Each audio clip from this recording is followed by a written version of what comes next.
పరిశుద్ధ గ్రంథంలో నుంచి మనము నేర్చుకుందాం. ఈరోజు అంశం ఏంటంటే గతించిపోయేవి. ఈ లోకంలో కొన్ని గతించిపోతాయి అంట. అవేంటియో పరిశుద్ధ గ్రంథంలో నుంచి కొన్ని మాటలు మనం నేర్చుకుందాము. ఒకవేళ గతించిపోయే వాటి కోసం మనం ప్రయాసపడినా దానివల్ల ఎలాంటి ఉపయోగము ఉండదు. చూడండి, బైబిల్ గ్రంథంలో నుంచి కొన్ని మాటలు నేర్చుకుందాం. లూకా శుభవార్త 16వ అధ్యాయము 17వ వచనాన్ని చదువుకుందాం. కోసం కూడా ఎన్నోసార్లు మనము ఏమవుతూ ఉంటామంటే ఇదవుతూ ఉంటాం. అందుకని దేవుడు చెబుతూ ఉన్నాడు, ఆకాశం గతించిపోద్ది, భూమి కూడా గతించిపోద్ది. ఇవేవీ లేనప్పుడు మనతో పాటు ఏది కూడా రాదు. అందుకనే భూముల కోసం కొట్లాడొద్దు.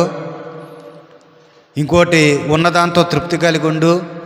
ఇంకా అది కావాలి ఇది కావాలని మనం అత్యాశకు పోయామంటే ఈ రోజున అప్పుల పాలైపోయిన వాళ్ళు చాలామంది ఉన్నారు. తిప్పలు పడుతున్న వాళ్ళు చాలామంది ఉన్నారు. అవి ఉన్నాయి, మాకు ఇవి ఉన్నాయి అంటున్నారు, కానీ అంతకు మించి అప్పులు చాలామందికి ఉన్నాయి.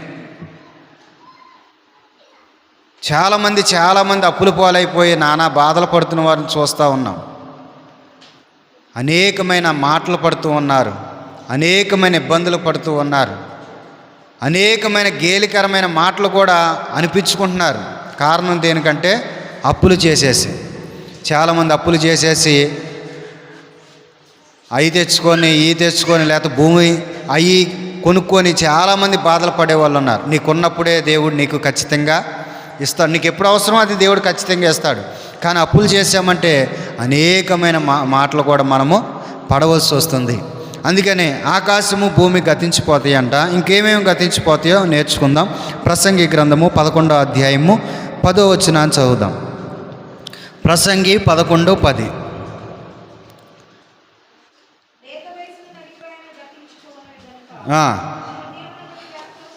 చాలండి. ఏ వయసు అంటే చిన్న వయసు గతించిపోద్ది, యవ్వన వయసు గతించిపోద్ది, నడి వయసు కూడా గతించిపోద్ది, వృద్ధాప్యం ఖచ్చితంగా వచ్చిద్ది.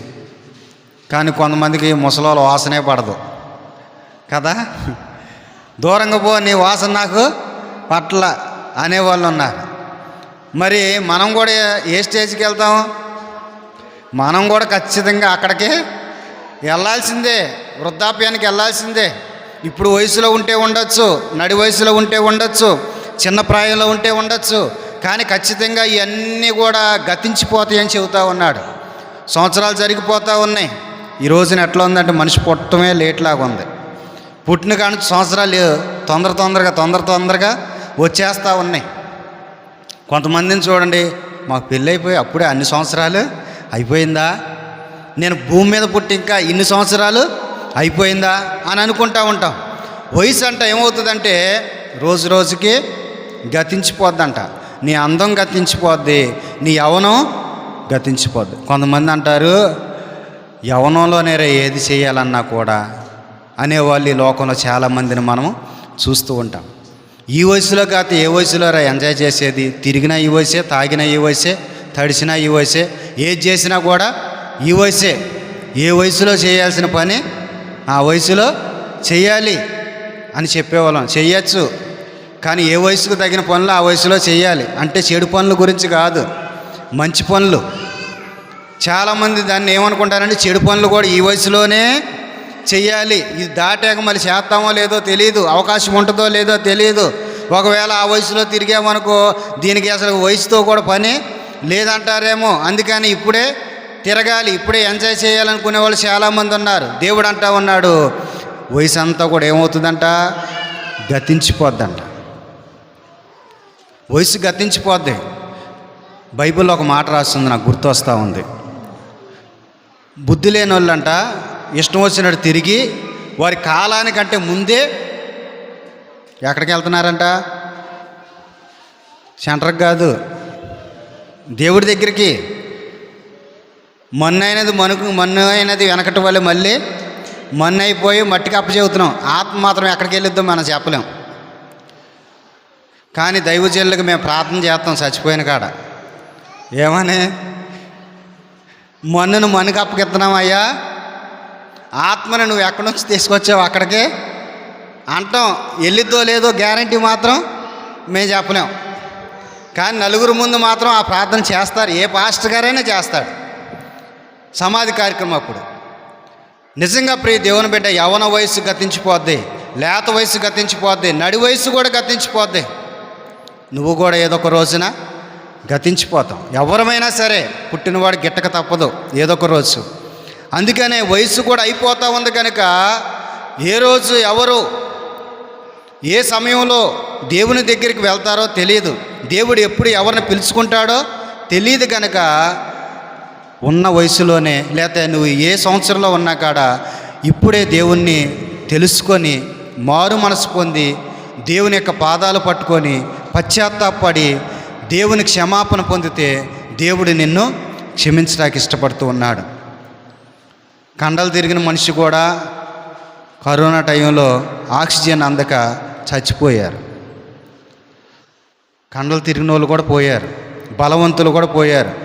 ఈ బలవంతుడు వీడికి సావే లేదనుకున్న వాళ్ళు కూడా చచ్చిపోయారు. మరి మనం ఎంతటి వారం? ఒక్కసారి ఆలోచన చేయండి. గతించిపోద్ది అంటే ఏది? లేత వయసు అయిపోద్ది, నడి వయసు అయిపోద్ది, యవ్వన కాలం అయిపోద్ది. నువ్వు వెనక తిరిగి చూసుకున్నా వయసు రాదు, ఇక అయిపోయిన తర్వాత రాదిక. అందుకనే నీ వయసు అయిపోతూ ఉంది కనుక, ఇది గతించిపోయేది కనుక దీని మీద లక్ష్యం పెట్టుకోకుండా నీ గురి దేని మీద ఉండాలంటే దేవుని మీద నీ గురి ఉండాలి.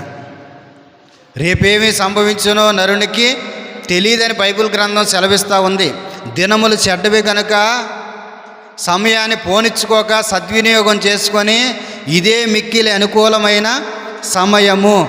ఇదే మిక్కిలి అనుకూలమైన సమయం దేనికంటే రక్షణ పొందటానికి, దేవుళ్ళు ఎదగటానికి, పశ్చాత్తాపడటానికి, మారు మనసు పొందటానికి. మళ్ళీ ఒకవేళ మారు మనసు పొంది పడిపోతే మళ్ళీ మారు మనసు పొందటానికి నీకు మరొక అవకాశాన్ని దేవుడు ఇస్తూ ఉన్నాడు. చచ్చిపోయిన వాళ్ళకి లేదు, బ్రతికున్న వారికే మరొక అవకాశం ఉంది. కనుక ఈ రోజైనా సరే దేవుని దగ్గర క్షమాపణ పొందు. నీ వయసు గతించిపోద్ది, నువ్వు గతించిపోతావు. ఏ రోజు గతించిపోతావు ఎవరికి తెలియదు. ఎంతమందినే మనం అనుకోవట్లేదు, మన గ్రామంలో ఇలా చూసాంరా అలాగన మాయమైపోయాడు, ఇప్పుడే మన ముందే కళ్ళ ముందే వెళ్ళాడు, తర్వాత మనిషి కనపడలేదు అని మనం ఎంతోమంది గురించి మనం మాట్లాడుకున్న సందర్భాలు ఉన్నాయి. రేపు మన గురించి ఎవరు మాట్లాడుకుంటారో మనకి తెలియదు. కనుక మనం ఇప్పటికైనా సరే మూర్ఖతను విడిచిపెట్టాలి, లేకపోతే కోరికలను విడిచిపెట్టాలి, నా ఇష్టం అనుకున్న దాన్ని కూడా మనము విడిచిపెట్టాలి. విడిచిపెట్టకపోతే అన్నీ గతించిపోతాయి, నువ్వు కూడా గతించిపోతావు, వయసు కూడా గతించిపోద్ది. యవ్వనంలోనే లేనిపోయిన అటువంటి ఒకవేళ బలహీనత తెచ్చుకున్నావా, ఇక నీ జీవితం ఖతమైపోయినట్టే, నీ జీవితం పాడైపోయినట్లే. ఈ రోజున చాలా చోట్ల హాస్పిటల్లో యవనస్తులే ఉన్నారు రోగాలు తెచ్చుకొని. యవన బిడ్డలు చాలామంది స్కూల్కి వెళ్ళేవాళ్ళు, కాలేజీకి వెళ్ళేవాళ్ళు, లేకపోతే పెళ్ళైనటువంటి యవనస్తులు చాలామంది హాస్పిటల్లో ఉంటూ ఉన్నారు రోగాలు తెచ్చుకొని. చేయకూడనటువంటి పనులు చేసి చాలామంది పాపంలో పడిపోయి హాస్పిటల్ పాలైపోయి తమ జీవితాలు దీర్ఘాయుష్మంతులు అవ్వాల్సిన వాళ్ళు, లేకపోతే దేవుడు ఎంతకాలం ఆయుష్ ఇచ్చాడు అంతకాలం బ్రతకవలసిన వాళ్ళు కూడా వారి కాలానికంటే ముందే వెళ్ళిపోతూ ఉన్నారు. కనుక ఈ రోజునైనా మన వయసు గతించిపోద్ది కనుక మనం ఈరోజే మారు మనసు పొంది పశ్చాత్తాపడి దేవుళ్ళు ఎదిగితే చాలా మంచిది. చూడండి, మరొక మాట చూద్దాము. జెఫన్యా గ్రంథము 2వ అధ్యాయము 1వ వచనాన్ని చదువుదాం. జెఫన్యా 2:1.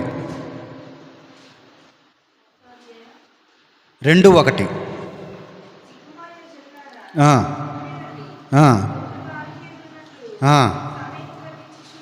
ఏమవుతుందంట? పొట్టు గాలికి ఎగిరిపోయినట్టు సమయం కూడా అయిపోతుంది. ఏమ్మా ఎప్పుడు రక్షణ పొందుతావు? జనవరి 1కి అయ్యగారు. ఎప్పుడు నువ్వు ప్రార్థనకు వస్తావమ్మంటే ఇంకా చాలా సమయం ఉందయ్య గారు అని చెప్పేవాళ్ళు ఉన్నారు. గాలికి పొట్టు ఎగిరిపోయినట్టుగా సమయం కూడా ఏమైపోతుందంట? ఎగిరిపోతుందంట. సమయం అయిపోతుంది, రోజులు గడిచిపోతున్నాయి, సమయం అంతా పాడు చేసేసుకుంటున్నాం, సమయం అంతా వ్యర్థం చేసేసుకుంటున్నాం. పోయిన సమయం రమ్మంటే రాదు. చాలామందిని ఒక పాట పాడంటే సిగ్గు, ఒక వాక్యం చదవమంటే సిగ్గు, వాక్యం చెప్పమంటే సిగ్గు, ప్రార్థన చేయమంటే సిగ్గు. సమయం అయిపోతుంది, మన పెద్దోళ్ళం అయిపోతున్నాం. భక్తిలో మన సంవత్సరాలు కూడా పెరిగిపోతున్నాయి. మనం ఇప్పుడు భక్తులమా? మనం ఎప్పుడు భక్తులం? ఎప్పుడో పుట్టినప్పటి నుంచి మనము దేవుని బిడ్డలమే, కానీ మనకేమీ రాదు. మనకి ఏమి రాకపోతే ఉపయోగం ఏముంది చెప్పండి? నీకే రాకపోతే నీ భర్తకేమొచ్చింది? ఒక ఆమె తన భర్తని మొదటిసారి దేవుని మందిరానికి తీసుకువెళ్తే దేవుని యొక్క మాటలకు ఆ వ్యక్తి పట్టుబడి ఇక నుంచి రోజు మనం ప్రార్థన చేసుకోవాలని చెప్పేసి ఇంటికి వెళ్ళి భార్య అని అన్నాడంట, నేను ఫస్ట్ సారి వచ్చా కాబట్టి నాకు ప్రార్థన చేయటం రాదు, కనుక నువ్వు ప్రార్థన చేస్తే నీ వెనకాల నేను ఆవందంట, నాకు ప్రార్థన చేయటం రాదండి. ఇన్ని సంవత్సరాల నుంచి వెళ్ళింది కానీ ఆమెకి ఏం చేయటం రాలా? ప్రార్థన చేయటం రా. ఇన్ని సంవత్సరాల నుంచి అందరికంటే ముందే వెళ్తుంది, వస్తుంది, గుళ్ళోకి వెళ్తుంది, వస్తుంది, కానీ ప్రార్థన చేయటమే రాలా. మనం అలాగ ఉండకూడదు. మరి నీకే రాకపోతే నీ భర్తకి ఏమొచ్చింది? దేవుని సన్నిధికి వెళ్ళి నువ్వే ఎదగపోతే, దేవుని సన్నిధికి వెళ్ళిన నీకే మార్పు లేకపోతే నీ భర్త ఎట్లా మారుతాడు? చాలామంది అంటారు, నా భర్త మారాలి అయ్యగారు, ముందు మనం మారాలి, తర్వాత ఆటోమేటిక్గా భర్త కూడా మారుతాడు. ముందు మనలో మార్పు వస్తే ఆటోమేటిక్గా మనల్ని చూసి వారు కూడా మార్పు చెందుతూ ఉంటారు. ఇన్ని సంవత్సరాల భక్తులు మనకే ఏం చేయటం రాదు, మనకే ప్రార్థన చేయటం రాదు, మనమే సిగ్గుపడతా ఉంటే ఇంకా కొత్తగా వచ్చిన వాళ్ళు వాళ్ళేమో ఇది అవుతారు. అందుకని మన సమయం అంతా అయిపోతుందంట, పోయిన సమయం తిరిగి రాదు. అందుకని సమయం ఉండగానే ఇల్లుని చక్కబెట్టుకోవాలి, సమయం ఉండగానే మన జీవితాలను చక్కబెట్టుకోవాలి. సమయం పోయిన తర్వాత రాదు. సమయం అంటే ఏంటో తెలుసా? నువ్వు ఆయుష్ ఉన్నంతకాలమే నీ సమయం. ఆయుష్ పోయిందంటే ఇక నీ సమయము కాదు. మన్ను నిన్ను స్తుతించినా సమాధి నీకు సాక్ష్యం ఇచ్చినా అన్నట్లుగా మట్టి అయిపోయిన తర్వాత ఏముండదు, సమాధిలోకి వెళ్ళిన తర్వాత ఏముండదు. బ్రతుకుండంగానే నీ సమయం, బ్రతుకుండంగానే నీకు మార్పు రావాలన్నా ఏది రావాలన్నా. అందుకనే సమయాన్ని పోగొట్టుకోకూడదు. సమయం చాలా విలువైంది. కొన్నిసార్లు డాక్టర్లు చెబుతూ ఉంటారు, అమ్మ ఒక్క అరగంట ముందు తెస్తే నేను మిమ్మల్ని బ్రతికించేవాడిని. అంటే సమయం చాలా విలువైంది. కానీ చాలామంది అనుకుంటారు సమయాన్ని పోగొట్టేసుకుంటున్నారు. చాలామంది దేవుని సన్నిధిలో ఒక దినం గడుపుట 1000 దినాల కంటే శ్రేష్టం. కానీ మనకే ఒకరోజు గడపటం, ఒక రోజు కాదు, 1 గంటన్నర 2 గంటలు గడపటం మన ప్రాణం మీదకి వస్తుంది. మరి ఇలాగైతే ఆశీర్వాదాలు ఎలాగ వస్తాయి మనకి? పనిలో నువ్వు ఎంతసేపు పని చేస్తున్నావు? ఇక్కడ అందరూ పనికి వెళ్ళేవాళ్ళేగా. ఎంతసేపు పని చేస్తున్నావు? ఎవరు మాట్లాడట్లేదు, ఎవరు పనికి వెళ్ళరు కదా మీరు. సుమారు 8 గంటలు పని చేస్తున్నావు రోజు. 6 రోజులు పని చేస్తున్నావు కదా. మరి 8 గంటల సేపు ఇక్కడ కూర్చోవట్లేదుగా. 1 గంట, గంటన్నర లేకపోతే 2 గంటలు దేవుని సన్నిధిలో మనం కూర్చుంటే అది మనకు ఆశీర్వాదం. కానీ అది కూడా మనం సమయానికి రాలేకపోతున్నాం. నీకు ఇచ్చిన తలాంతులు కూడా, మనకి ఇచ్చిన తలాంతులను కూడా భూమిలో కప్పెట్టుకుంటున్నాం. దేవుని సన్నిధిలో మనం ఎంతసేపు గడిపితే మనకంత ఆశీర్వాదం. దేవుని రోజున దేవునికి ఇస్తే మిగతా రోజుల్లో నిన్ను కాపాడేది ఆయనే, ఆరోగ్యాన్ని ఇచ్చేది ఆయనే, పనిచ్చేది ఆయనే, నీకు కావాల్సినవన్నీ సమకూర్చేది ఆయనే. మరి ఇన్నిచ్చిన దేవునికి దేవుని సన్నిధిలో కాసేపు కూడా మన సమయము ఇవ్వలేకపోతున్నాం. మాకు సమయం ఎక్కడదయ్య గారు, మాకు అసలు ఖాళీయే ఉండదని చెప్పేవాళ్ళు ఉన్నారు. నువ్వు ఖాళీ చేసుకోవాలంటే చేసుకోగలవు, సమకూర్చుకోవాలంటే సమకూర్చుకోగలవు. అంత ఎవరి చేతిలో ఉందంటే మన చేతిలోనే ఉంది. మన చేతిలోనే ఉంది, అంతా మన చేతిలోనే ఉంది. అందుకని ఈ రోజు నుంచి అయినా ఒక తీర్మానం తీసుకో దేవుని సన్నిధిలో. అయ్యా నేను నీ సన్నిధిలో ముందుంటానయ్యా, నీ సన్నిధిలో సంపూర్ణంగా నేను గడుపుతానయ్యా. దేవుని మందిరంలో నాటబడిన స్థితిలో ఉన్నవారంట దినదినం ఏమవుతారు? వర్ధిల్లుతారంట. మరి నీకు వర్ధిల్లింపు కావాలా? ఆశీర్వాదాలు కావాలా? ఆశీర్వాదాలు ఎవరికి వద్దా? ఎవరు మాట్లాడట్లే. ఆశీర్వాదాలు వద్దా అనుకుంటా. ఆశీర్వాదాలు కావాలా? ఆశీర్వాదం కావాలంటే దేవుని మందిరంలో నాటబడిన వారుగా ఉండాలి. దేవుని సన్నిధిలో గడిపేవారికి ఆశీర్వాదం. దేవుని సన్నిధిలో ఎంత గడుపుతావో అంత దీవెన నీకు. ఎంత మొరపెట్టుకుంటావో అన్ని కార్యాలు జరుగుతాయి. మరి అలాంటిది సమయాన్ని పోగొట్టుకోవద్దు. గతించిపోయాయి. ఆకాశం భూమి గతించిపోద్దంట, వయసు గతించిపోద్దంట, సమయం కూడా అయిపోద్ది. అందుకనే సమయాన్ని పాడు చేసుకోవద్దు ఎవరు. నాకు ఇంకా చాలా సమయం ఉంది రక్షణకి, ఇంకా నాకు చాలా సమయం ఉంది ప్రార్థన చేయటానికి, ఇంకా నాకు చాలా సమయం ఉంది పశ్చాత్తాపడటానికి, ఇంకా నాకు చాలా సమయం ఉంది బైబిల్ చదవటానికి, ఇంకా నాకు చాలా టైం ఉందిలే పాటలు పాడటానికి అనుకోవద్దు. ఇదే మిక్కిలి అనుకూల సమయం. పాటలు పాడటానికి, ప్రార్థన చేయటానికి, పశ్చాత్తాపడటానికి, మారు మనసు పొందటానికి, దేవుని ఎదగటానికి, దేవుని సన్నిధికి రావటానికి. సరే చూడండి, మరొక మాట చూద్దాము. యోహాను రాసిన మొదటి పత్రిక 2వ అధ్యాయము 17వ వచనాన్ని చదువుదాం. 2:17.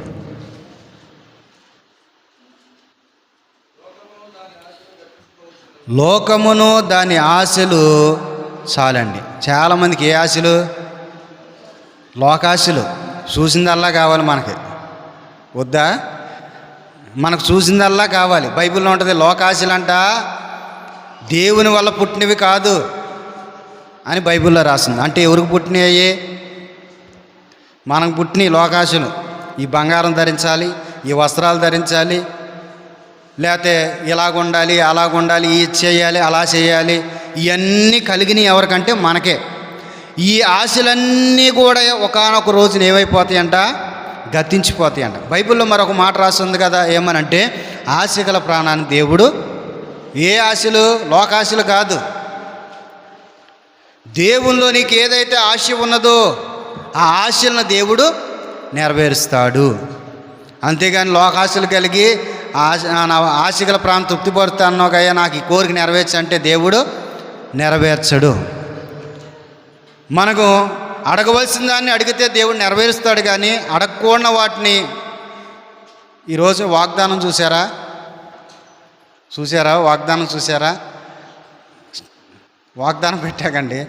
వాగ్దానం చూసారా? వాగ్దానంలో ఏముందో ఒకసారి చదవండి. ఒక్కసారి చదవండి, దాంట్లో ఏముందో ఒక్కసారి చదవండి.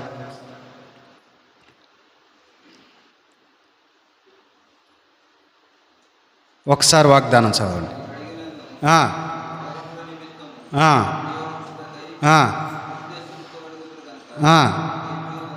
అది మనం ఆశపడుతున్నాం, కానీ మనకి దొరకపోవట కారణం ఏంటంట? మన కోసమే అడుగుతున్నాం, మన కోరికల కోసమే అడుగుతున్నాం, స్వార్థంగా అడుగుతున్నాం. ఒక మాటలో చెప్పాలంటే నేను మాత్రమే బాగుపడాలి, నేను మాత్రమే ఇట్లా ఉండాలని అడుగుతున్నాం కనుక మన కోరికలు ఏవి కూడా ఫలించట్లేదు. అది ఈరోజు వాగ్దానం. అలాగే ఇక్కడ కూడా మనం చూస్తే లోకాశలు గతించిపోతాయి అంట, కానీ చాలామంది లోకాశల కోసం పరిగెత్తే వాళ్ళు ఉన్నారు. లోకంలో కొన్ని ఆశలు ఉన్నాయి, అవి ఆకర్షిస్తూ ఉంటాయి, అందంగా కనపడుతూ ఉంటాయి. వాటి కోసం చెప్పపోయినా సరే మనము ఏం చేస్తాం? పరిగెత్తుతూ ఉన్నాం. ఎక్కడైనా ఒక నాటకం వేస్తున్నారనుకో, పౌరాణికం కాదు, సాంఘికం గురించి చెబుతున్నాను. ఆ గుడివాడ వాళ్ళు వచ్చారా అంటే అసలు నీకు ఆహ్వానం లేకపోయినా సరే నువ్వేం చేస్తావు? వెళ్ళిపోతే నయమే. వెళ్ళేటప్పుడు ఏం పట్టుకెళ్తాం? చాప కూడా పట్టుకెళ్తారు కొంతమంది, ఫ్యామిలీ కూర్చోటానికి ఇబ్బంది పడకుండా. దేనికోసం? లోకంలో ఉన్న వాటిని చూడటానికి కోసం, ఎంజాయ్ చేయటం కోసం. అక్కడ ఆహ్వానం లేదు, అయినా వెళ్ళిపోతాం. దేవుని సన్నిధికి రండి రండి అని ఎంతో ఆహ్వానిస్తూ ఉంటారు అనేక మా సభల్లో, కానీ అలాంటి సాట్లకు మనము వెళ్ళటం లేదు. వెళ్ళకూడని స్థలాలకు వెళ్తూ ఉన్నాం. సినిమా హాల్కి రమ్మని ఎవరైనా పిలుతున్నారా? పిలవకపోయినా మనం ఏం చేస్తామంటే వెళ్ళొచ్చి భక్తి కలిగిన వాళ్ళని కూడా చెడగొడతా ఉంటాం. అరే ఎంత బాగుందో, నువ్వు కూడా ఒక్కసారి ఖచ్చితంగా చూడాల్సిందే, నువ్వు కూడా చూడాల్సిందే, వెళ్ళాల్సిందే అని చెప్పేవాళ్ళు చాలామంది ఉన్నారు. అంటే వెళ్ళకూడని లోకాశల వైపు పరిగెత్తే వాళ్ళు చాలామంది, కానీ లోకాశలన్నీ కూడా ఒకానొక రోజు గతించిపోతాయి. వాటి వల్ల ఎలాంటి ప్రయోజనం మనకి ఉండదు. దానివల్ల అనేకమైన అనర్థాలు ఎదుర్కోవాల్సి వచ్చింది. దావీదు మేడ మీద తిరిగి లోకాశతో చూశాడు, లోకాశతో తెప్పించుకున్నాడు, పాపం చేశాడు. కానీ చివరాఖరికి ఏమైంది? అనేకమైన శ్రమలు పడవలసి వచ్చింది, అనేకమైన ఇబ్బందులు పడవలసి వచ్చింది. ఇంకా ఈ లోకంలో మనం చూస్తే చాలామంది లోకాశల కోసం పరిగెత్తి ప్రాణం మీదకు తెచ్చుకున్న వాళ్ళు కూడా చాలామంది ఉన్నారు. ఈ రోజున చాలామంది లంకిబిందుల కోసం పరిగెత్తే వాళ్ళు ఉన్నారు. దేవుడు ఏం చెప్పాడు? లంకిబిందులు ఏడ దొరికితే ఆడకి వెళ్ళి తోవుకోమని చెప్పాడా? అదేనా చెప్పింది దేవుడు? రాజుల ఇల్లు, గొప్ప గొప్ప వాళ్ళ ఇల్లు వాళ్ళు ఎక్కడన్నా దాచిపెట్టారా వెళ్ళి తెచ్చుకోండి అని చెప్పాడా? దేవుడు చెప్పింది ఏంటి? నీ శక్తికి లోపం లేకుండా కష్టపడమని దేవుడు చెప్పాడు. 6 దినములు కష్టపడమనే దేవుడు చెప్పాడు. ఈజీ మనీ కోసం పరిగెత్తే వాళ్ళని చూసా చాలామంది. అనేక మంది ఈజీ మనీ కోసం పరిగెత్తి అనేకమైన శ్రమలు తెచ్చుకునే వాళ్ళు ఈ లోకంలో చాలామంది ఉన్నారు. కష్టపడటం వారికి ఇష్టం లేదు. దేహాన్ని అమ్ముకునేవాళ్ళు, జ్ఞానాన్ని అమ్ముకునేవాళ్ళు, సమయాన్ని పాడు చేసుకునేవాళ్ళు ఈ లోకంలో చాలామంది ఉన్నారు. ఈజీగా వచ్చేది ఏది కూడా నిలబడదు, కష్టపడేది మాత్రమే నిలబడిద్ది. చాలామంది ఈజీ మనీకి అలవాటు పడిపోయే వాళ్ళని మనం చూస్తూ ఉన్నాం. లోకంలోని ఆశలన్నీ కూడా ఏమైపోతాయంట? గతించిపోతాయి అని బైబిల్ గ్రంథంలో రాస్తుంది. లోకాశలన్నీ గతించిపోతాయి, లోక కోరికలన్నీ గతించిపోతాయి. చాలామందికి ఏ కోరికలు అంటే లోకంలో కోరికలు. నేను ఆ హీరోలాగా ఉండాలి, నేను ఈ హీరోయిన్ లాగా ఉండాలి, నాకు ఆ డ్రెస్సే కావాలి, నాకు ఇదే కావాలని కోరుకునే వాళ్ళు చాలామంది యవన బిడ్డలను మనం చూస్తూ ఉన్నాం. కానీ దేవుడు అంటా ఉన్నాడు, లోకాశలు ఒకానొక రోజున గతించిపోతాయి.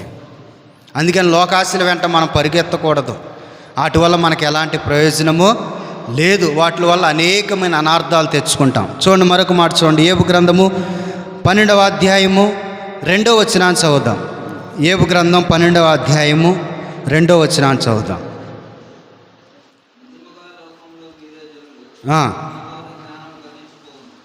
ఏమవుతుందంట? జ్ఞానము, చాలామంది జ్ఞానాన్ని బట్టి విర్రవీగే వాళ్ళు ఉన్నారు.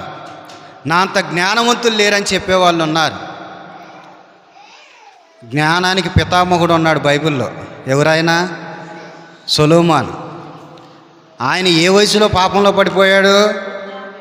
అంత జ్ఞానం. అసలు వృద్ధాప్యం వచ్చిందంటే వృద్ధులకు జ్ఞానం ఎక్కువ ఉంటుంది. అన్నీ అనుభవించేశాకే వృద్ధాప్యంలోకి వచ్చేది. కానీ ఆయన అంత జ్ఞానం కలిగినటువంటి వ్యక్తి వృద్ధాప్యం వచ్చినాకే పాపంలో పడిపోయాడు. అంత జ్ఞానం కలిగినోడే పడిపోతే లేదు. కానీ మనం ఎంతటి వారము ఆలోచన చేసుకోండి. కొంతమంది అనుకుంటూ ఉంటారు, నాకు జ్ఞానం చాలా ఎక్కువ అనుకునే వాళ్ళు ఉన్నారు. నాకు జ్ఞానం ఎక్కువ అనుకునే వాళ్ళు ఉన్నారు. కానీ బైబిల్ గ్రంథం సెలవిస్తూ ఉంది, జ్ఞానము కూడా గతించిపోద్దంట. ఈ రోజున కొంతమంది నడి వయసుకు రాగాలనే, నడి వయసుకు కూడా అవసరంలా, కొంతమంది పెళ్ళి అవ్వగాలని అంటారు, నా మైండ్ అసలు సరిగ్గా పనిచేయట్లేదు అని అంటారు. ఇంకా కొంతమంది నడి వయసుకు వచ్చేసరికి నా ఏది ఎక్కడ పెడుతున్నాను కూడా నాకు గుర్తు ఉండలేదు. అలా కూడా అంటది, మా ఆయన వయసులో ఉన్నప్పుడు ఎంత జ్ఞానం కలిగి ఉండేవాడు, ఇప్పుడు మతిమరుపు వచ్చేసేసింది, జ్ఞానం అంతా ఎటుపోయిందో అని చెప్పేవాళ్ళు. బైబిల్ గ్రంథం ముందే సెలవిస్తూ ఉంది. ఈరోజు అంశం గతించిపోయాయి. ఏం గతించిపోద్దంటే జ్ఞానం కూడా గతించిపోద్దంట. ఒకానొక రోజున నీ తెలివి గతించిపోద్ది. ఎప్పుడు నీ జ్ఞానం ఉంటుందని అనుకోని జ్ఞానాన్ని బట్టి విర్రవీగావనుకో, జ్ఞానం పోయే రోజు వచ్చింది. జ్ఞానం పోయిన తర్వాత నువ్వు విలువ వచ్చింది అనుకుంటే విలువకు బదులు అవమానం వచ్చే అవకాశాలు చాలా ఎక్కువ. అందుకనే జ్ఞానాన్ని నమ్ముకొని ఇతరులను చులకన చేసి మాట్లాడకూడదు. కొంతమంది నేను జ్ఞానిని కదా అని చెప్పేసి కొంతమందిని చులకన చేసేవాళ్ళను, పామరులు అంటే చదువు లేని వాళ్ళని, కొంతమంది జ్ఞానం తక్కువ ఉంటుంది అలాంటి వారిని గేలి చేసేవాళ్ళు, అపహాస్యం చేసేవాళ్ళు, కించపరిచేవాళ్ళు, తక్కువ చేసి మాట్లాడేవాళ్ళు, వీళ్ళకి ఏం తెలియదు, నాకు అన్నీ తెలుసు అని మాట్లాడేవాళ్ళు ఈ లోకంలో చాలామంది ఉన్నారు. కానీ నీ జ్ఞానం ఏదో ఒక రోజున ఏమైపోద్దంట? గతించిపోద్దంట. జ్ఞానం గతించిపోద్దంట. సొలొమోను అంతటి వాడికే యవ్వనంలో పట్టుగా ఉన్నాడు, కానీ యవ్వనం దాటేసరికి పొట్టంతా నిదానంగా జారిపోయింది, నిలబడలేకపోయాడు. యవ్వనంలో అందరిని ఎదిరించాడేమో, కానీ వయసు మలుతున్న కొలది, వయసు అయిపోతున్న కొలది ఏదైతే భార్యలు చెప్పారో ఇతర దేవతల వైపు అతని యొక్క మైండ్ అంతా కూడా వెళ్ళిపోయింది. దేవునికి మందిరం కట్టిన వాడు అలాంటి వ్యక్తి కూడా చివరాఖరిలో పాపంలో పడిపోయాడు. అందుకని అన్నీ రాసి చివరాఖరికి ఏమంటాడంటే అంతా వ్యర్థం అంటాడు. మనిషికి జ్ఞానం ఎక్కువ ఉండటం కూడా వ్యర్థమే అని చెబుతాడు. జ్ఞానం ఎక్కువైనా కూడా డేంజరే, ఏది ఎక్కువైనా కూడా ప్రమాదమే. ఇప్పుడు అన్నం ఎక్కువ తింటే ఏమవుతుంది?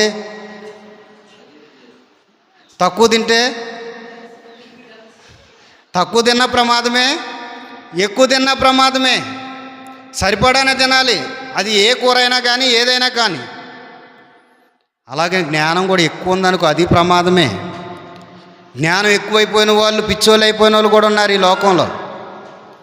జ్ఞానం ఎక్కువైపోయి మెదడు వాపు జబ్బులు వచ్చి చనిపోయిన వారు కూడా ఈ లోకంలో ఉన్నారు. అందుకని ఎప్పుడు కూడా జ్ఞానవంతునని విర్రవేగకు. దేవుడు ఎవరికి ఎంత జ్ఞానం ఇవ్వాలో అంత జ్ఞానాన్ని ఖచ్చితంగా ఇస్తాడు. ఆ జ్ఞానాన్ని బట్టి ఎప్పుడు కూడా ఇతరులను చులకనగా చూడకూడదు. చివరి మాట చదువుకుందాం.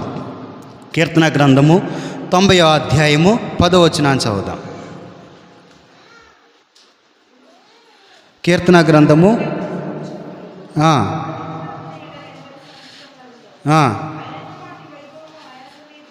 చాలండి. ఇక్కడ మనం చూస్తే ఆయుష్కాలం కూడా గతించిపోతుందంట. అసలు మన పితరులతో పోల్చుకుంటే మనం బ్రతికేది ఆలల్లో ఒక పావల వంతు కూడా, మనము రూపాయలో పావల వంతు కూడా బతకట్లేదు.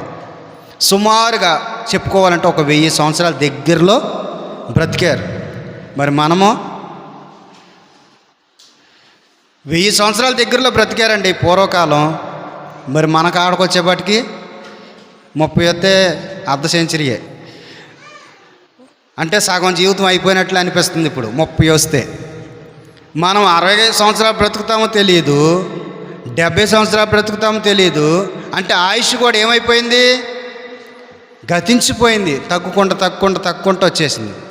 120, 110, 100, 90, 80, 70. ఇప్పుడు కరోనా వచ్చాక అసలు 50 కూడా బతుకుతామో లేదా గ్యారంటీ లేదంటున్నారు. చాలామంది అంటున్నారు గుండె వీక్ అయిపోయిందని చెబుతున్నారు కొంతమంది. ఇక మా పని అయిపోయిందని చెబుతూ ఉన్నారు. ఇదివరకు ఎంత బలంగా ఉండేవాళ్ళు మనుషులు, ఇప్పుడు అంత బలహీనము అయిపోయారు. ఆయుష్ ఏమైపోతుందంటే రోజు రోజుకి తగ్గిపోతుందంట. రోజు రోజుకి ఆయుష్ తగ్గిపోతుందంట. తినే ఆహారం వల్ల కావచ్చు, వాతావరణాన్ని బట్టి కావచ్చు, లేకపోతే మనం చేసుకునే పనులు బట్టి కావచ్చు, ఆయుష్ కూడా తగ్గిపోతుందంట. ఆయుష్ కూడా గతించిపోద్ది. ఎవరికి ఎంతకాలం ఆయుష్ ఉందో ఎవ్వరము చెప్పలేము. ఒకసారి మనం విమానము కూలిపోయిన సంఘటన మనం చూసాం. అహ్మదాబాద్లో అనుకుంటా విమానం అట్లా పైకి వెళ్ళి కూలిపోయింది. హాస్టల్లో పిల్లలు భోజనం చేస్తూ ఉన్నారు. వాళ్ళు హాయిగా భోజనం చేసే వాళ్ళ మీద ఎక్కడ పడింది?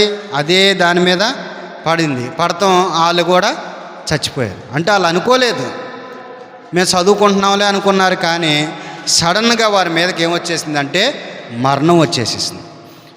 కొంతమంది హాయిగా మేము వెళ్ళిపోతున్నాము, అక్కడ జీవితం బాగుంటుందని ఎన్ని ఆశలు పెట్టుకున్నారో తెలియదు, ఎంతమంది పిల్లలతో ఉన్నారో తెలియదు, ఎన్నో చూస్తూ ఉన్నాం. ఆయుష్ ఎంతకాలమో మనకు తెలియదు. కనుక మనకున్న ఆయుష్లోనే మనం దేవుణ్ణి నమ్ముకోవాలి, దేవుని సన్నిధికి వెళ్ళాలి, దేవునికి ఇవ్వాల్సిన సమయాన్ని దేవునికి ఇవ్వాలి, దేవునితో మనం ఎక్కువగా గడపాలి.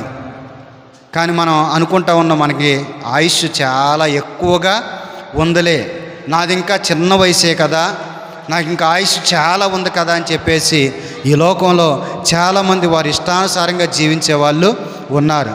బైబిల్ గ్రంథం సెలవిస్తూ ఉంది, రేపేమి సంభవించునో నరునికి అది. రేపేం జరిగిద్దో ఎవ్వరికి తెలియదు. నీకేం జరిగిద్దో, నాకేం జరిగిద్దో, ఎప్పుడు ఎలాగా ఏమవుతుందో కూడా ఎవ్వరికి తెలియదు. ఏ క్షణం ఏం జరుగునో కూడా ఎవరికి తెలియదు. నేను విజయవాడ నుంచి ఒకసారి 70-80 స్పీడ్లో వస్తున్నాను. ఆ స్పీడ్లో పడలేదు. అక్కడి నుంచి వచ్చేసాక ఈదర దగ్గరికి వచ్చాక శోభనాపురం దగ్గర వంతెనలాగా ఉంటుంది కదా, కాలువ వంతెన. అదృష్టం చూడండి 20 మీద 10 మీదే ఉండానప్పుడు. తమ్ముడు కూడా ఉన్నాడు సతీష్, మేము ఇద్దరమే ఉన్నాం. 10 కుక్కలు ఉన్నాయి. స్లోలో ఉన్నాం. అటెళ్ళే కుక్కలల్లా వచ్చి బండి కింద పడింది. నున్నకుంటుంది కదా, ఎక్కిచ్చేసి వాడికి జారిపోయి కింద పడిపోయాం. హెల్మెట్ ఉండటం వల్ల ఏ దెబ్బ కూడా తగల. పడతాం తలే పడింది. కానీ ఎప్పుడు హెల్మెట్ ఉంటుంది కదా, నాకు తలకే ఏ చిన్న దెబ్బ కూడా తగలలేదు. ఎందుకు చెబుతున్నానంటే ఏ క్షణంలో ఏం జరిగిద్దో తెలియదంట. ఆ స్పీడ్లో పడితే దూసుకెళ్ళే వాళ్ళమే, కానీ ఆ స్పీడ్లో పడలేదు. స్లోలో ఉన్నాం, మాకేం కాదులే అనుకున్న సమయానికి ఏం జరిగింది, అసలు స్లోలో ఉన్నాం. అసలు బండి ఆపున్న వాళ్ళు కూడా గుద్దిన వాళ్ళు ఉన్నారు, బండి ఆపేసి ఉన్న వాళ్ళు కూడా గుద్దేసిన వాళ్ళు ఉన్నారు, చంపేసిన వాళ్ళు ఉన్నారు. అంటే ఏ క్షణంలో ఏం జరిగిద్ది ఎవరికి తెలీదు. అసలు మనిషి ఆయుష్ కాలం ఎంతో కూడా తెలియదు. ఆయుష్ కూడా గతించిపోద్ది. అందుకని నీ ఆయుష్ను నాకు ఇన్ని సంవత్సరాలు ఉంది అప్పుడు నేను మారుతాను, నాకు ఇన్ని సంవత్సరాలు ఉంది అప్పుడు దేవుడి దగ్గరికి వెళ్తా, నాకు ఇన్ని సంవత్సరాలు ఉంది అప్పుడే నేను బాప్తిసం తీసుకుంటా, నాకు ఇన్ని సంవత్సరాలు రక్షణ కూడా వెనకేసే వాళ్ళు చాలామంది ఉన్నారు. నాకు ఇంకా చాలా టైం ఉంది రక్షణ తీసుకోవటానికి, ఎందుకంటే నా వయసు ఇంకా అంత పెద్ద వయసు ఏమీ కాదు అని చెప్పేవాళ్ళం. నీ వయసు ఎప్పటి వరకు నీకు తెలియదు. మరణానికి చిన్న పెద్దోళ్ళని తేడా ఏమీ లేదు. ఒకసారి మేము పిలుపు నేను సమాధి కార్యక్రమంకి వెళ్ళాం. 1.5 సంవత్సరం బాబుకి కార్యక్రమం చేయటానికి. ఎంత 1.5 సంవత్సరం అంటే చచ్చిపోతాడు అనుకుంటారా? నిన్నటి రోజున కూడా గూడెంలో 1 సంవత్సరం పిల్లోడు అనుకుంటా చచ్చిపోయాడు. 1 సంవత్సరం పిల్లోడు చాలా బాగున్నాడు, చాలా అందంగా ఉన్నాడు. మరి సంవత్సరంలో చచ్చిపోతారా? సంవత్సరంలో పుట్టినోడు చచ్చిపోతాడని ఎవరో అనుకోరు. అంటే ఎవరికి ఎప్పటి వరకు ఉందో ఆయుష్ తెలియదు, ఆయుష్ కూడా గతించిపోద్ది. అందుకని మనకున్న ఆయుష్లోనే మనకున్న ఇప్పుడున్న ప్రజెంట్ ఎంతైతే నీకు వయసు ఉందో నాకు తెలియదు, కానీ ఈ వయసులో ఈ రోజునే ఇదే మిక్కిలి అనుకూలమైన సమయం కనుక రక్షణ పొందటానికి, పశ్చాత్తాపడటానికి, దేవుని దగ్గరికి రావటానికి, మారు మనసు పొందటానికి, దేవుని సన్నిధికి వెళ్ళటానికి, మరలా ప్రార్థన ప్రారంభించటానికి, దేవుల్లో ఎదగటానికి ఇదే అనుకూలమైన సమయము. చాలామంది చేసే పెద్ద తప్పు చెప్పనా, పెద్దోళ్ళు బాప్తిసం తీసుకోరు. వీళ్ళు తీసుకోకపోగా చిన్నోళ్ళను కూడా తీసుకొనిరు. నీకు ఇంకా చాలా టైం ఉందమ్మా, కంగారు పడబాకు, ఇంకా బోల్ టైం నీకు ఉంది. ఈలోపు నీకు ఏదో ఒక నామర్థ తీసుకొచ్చి పెడతారు. అప్పుడు నువ్వు బాధపడతావు. ఏమన్నా తెలుసా, అరే రక్షణ ఇచ్చిన దేవుళ్ళలో శుభ్రంగా ఉండేదేమో, రక్షణ ఇచ్చిన ఈ కుర్రోడు దేవుళ్ళో ఉండేవాడేమో, దేవుళ్ళు ఎదిగేవాళ్ళేమో, దేవుని భయంతో జీవించే వాళ్ళేమో. చాలా పెద్ద తప్పు చేసేసాం. బాధపడితే తిరిగి రాదు. అందుకని ఈరోజే రేపు అనేది మంద కనుక కాదు కనుక సాయంత్రం ఏం జరుగుద్దో కూడా తెలియదు. దేవుడు రాకడ ఇప్పుడే రావచ్చు, కాసేపటికే రావచ్చు. కనుక ఈరోజే మనం మారుమనసు పొందాలి. నేను 6 మాటలు చెప్పాను. గతించిపోయేవి అంటే, 1 ఆకాశము భూమి గతించిపోద్ది, 2వది వయసు గతించిపోద్ది, లోకాశలు గతించిపోతాయి, సమయం గతించిపోద్ది, జ్ఞానం గతించిపోద్ది, ఆయుష్ కాలం గతించిపోద్ది. ఇవన్నీ గతించిపోయాయి కనుక వీటి మీద దృష్టి పెట్టక దేని మీద దృష్టి పెట్టాలి? పరలోకం మీద దృష్టి పెట్టాలి. మొదట నా నీతిని నా రాజ్యమును వెతకుడి, మీకు ఏం కావాలో అన్నీ నేను ఇస్తానని దేవుడు చెప్పాడు. కనుక మనం దృష్టి పెట్టవలసిన దాని మీద. వీటి మీద దృష్టి పెట్టామనుకుంటే ఇవన్నీ గతించిపోతాయి, వీటి వల్ల ప్రయోజనం లేదు. కనుక వాటి మీద మనం దృష్టి పెడదాం. అటువంటి కృప దేవుడు మనందరికీ దయచేయనుగాక. ఆమేన్.